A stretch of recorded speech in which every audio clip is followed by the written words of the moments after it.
Hey everyone, and welcome to The Explainer. Today, we're diving into a story of incredible survival, fierce dedication, and honestly, just absolute artistic brilliance. We're going to explore Bharatnatyam. It's a magnificent 2,000-year-old Indian classical dance that quite literally survived near extinction to become the globally revered art form it is today. Because, as you'll see, this isn't just a story about movement. It's really the story of a culture completely refusing to let its heritage be erased. Okay, let's dive into this. Here is our roadmap for today. First, 2,000 years of sacred movement. Second, eclipse and the Great Revival. Third, the 4 pillars of Abhinaya. Fourth, mudras, the dance's sign language. Fifth, the margam, a dancer's journey. And finally, number 6, a resilient global art form. Section 1, 2,000 years of sacred movement, the ancient roots of Sadir. To really understand Bharatnatyam, we have to travel way back to the state of Tamil Nadu in southern India.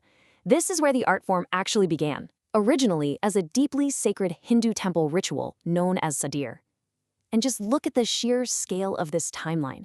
We are talking about precursors to this dance being codified in the ancient Sanskrit text, the Natya Shastra, all the way back around 500 BCE. By 1701 CE, we're already seeing specific mentions of this dance training in the epic Tamil poem Silappatikaram. This was a deeply sacred tradition, completely intertwined with temple life, and it survived like that for millennia. But as we move into the modern era, you can see a pretty drastic shift. By 1910, it faces severe colonial suppression and is legally banned, before undergoing a massive reinvention in 1932. So, to survive, a forced cultural pivot had to happen. Originally, Sadir was performed exclusively by Devidasis. These were women completely dedicated to the temples. But in the 19th century, during British colonial rule, this heavy anti-dance movement really started gaining momentum. By 1892, missionaries and colonial officials were actively condemning the Devidasi tradition. They were viewing it strictly through this lens of colonial morality, and essentially stigmatizing it as a front for prostitution. To save this incredible 2,000-year-old heritage from being completely wiped out by that 1910 ban, the Indian community had to adapt, and fast. The dance was formalized, it was physically moved out of the temples and onto the public stage, and it was officially renamed Bharatnatyam. Section 2, Eclipse and the Great Revival, defying the colonial ban. Now, what's really interesting about this slide is the amazingly cinematic micronarrative of Rukmini Devi Arundale. The period right after the ban was a real dark eclipse for the art form, but the community fiercely pushed back. And at the absolute center of this revival is Rukmini. She was an Indian aristocrat, a Brahmin, and honestly, she was already a rebel. She had defied strict caste norms by marrying an older foreign educator, Dr. Arundale. While they were traveling, she actually took Russian ballet lessons from the legendary ballerina Anna Pavlova. And get this, it was Pavlova who urged Rukmini to look into her own country's classical dances. Totally inspired, Rukmini defied immense public stigma to seek out the Devidasis and learn the forbidden temple dance of Sadir. She didn't just learn it, she mastered it, sanitized it for the modern stage, and established the famous Kalakshetra institution right under a banyan tree to pass it on to the next generation. But, while Rukmini Devi Arundale was absolutely crucial to that modern stage adaptation, we really have to anchor this history in the deep spiritual emotion that has always fueled the dance. Bala Saraswati, who was one of the greatest traditional Devidasi dancers of the era, famously said, quote, "Bharatanatyam is an art which consecrates the body. The dancer makes her body an instrument, at least for the duration of the dance, for the experience and expression of the spirit." It's just a really powerful reminder that despite all the politics, all the renaming, at its core, this is a profound spiritual discipline. Section 3. The 4 pillars of Abhinaya, the architecture of expression. All right, so now that we've got a handle on the history, we're going to move into the deconstructive analysis phase of this explainer. Think of this next part as a translation manual, so you know exactly what's happening the next time you see it performed.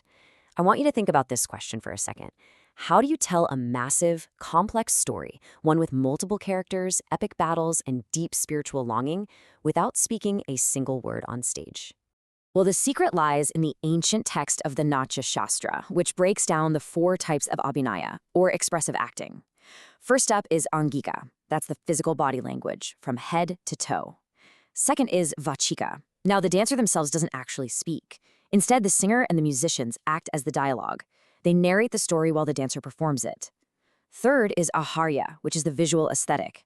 Bharatnatyam uses very specific temple jewelry, vibrant saris, and those super crucial salangai bells around the ankles that highlight the rhythmic footwork. And finally, sattvika. This is the core inner emotion. If the dancer doesn't genuinely feel the emotion they're portraying, the whole performance just feels robotic. All four of these pillars have to be perfectly, seamlessly aligned. Section 4, mudras, the dance's sign language, decoding the hand gestures.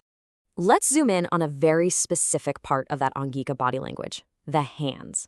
Mudras are basically a highly codified sign language. By forming specific shapes with their hands, using either just one hand or both together, a dancer can depict a lotus flower opening, a bird in flight, a specific Hindu deity, or even complex abstract concepts like love or war.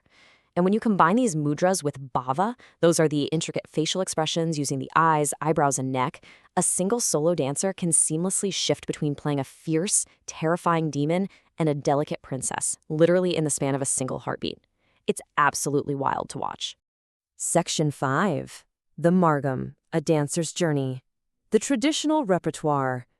Let's move to and see how this builds. Because when you sit down to watch a traditional Bharatnatyam solo performance, you're not just watching a random sequence of dances.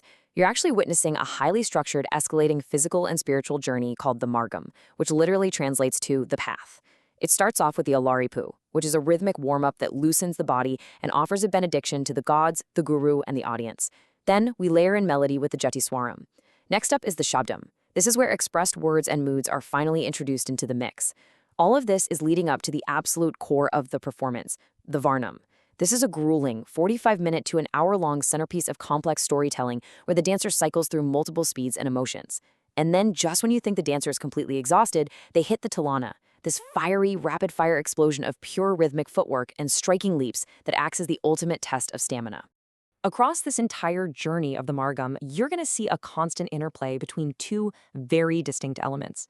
Nritya is the pure abstract dance. It's all about the math, the technical speed, the precise angles, and getting that rhythmic footwork locked in perfectly with the drums. Nritya, on the other hand, is the expressive storytelling. This is where those mudras and facial expressions come in to actually communicate the narrative to the audience. A true master Bharatnatyam dancer perfectly balances both of these throughout the entire show. And then, after the incredibly intense, exhausting journey of the Margam, the performance always concludes gracefully with a mangalam.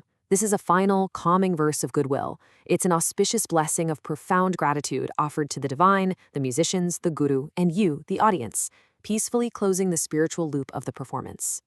Section 6. A resilient global art form. Education and legacy today. So we started this explainer looking at a dance that was quite literally on the brink of extinction just 100 years ago. Now let's look at where it is today. Thanks to the massive revival efforts of the 20th century, this ancient art form isn't just surviving, it's absolutely thriving. Modern educational initiatives and globally touring dance companies like 3 Aksha based in Philadelphia are bringing this complex language to entirely new audiences. Through platforms like the Man Music Room, a classical temple ritual from South India has transformed into a globally recognized classical dance. It's being practiced, respected, and innovated upon by diverse youth all over the world. It's just a phenomenal legacy. So we've walked through 2,000 years of history together. We've seen how Bharatanatyam survived a colonial ban to become a worldwide phenomenon, and we've decoded the intricate mechanics of its expressive sign language. Now that you've got the translation manual in hand, what story will you uncover the next time you witness the intricate mudras of Bharatanatyam? Thank you so much for joining me on this explainer. Keep learning and always keep looking for the stories in the movement.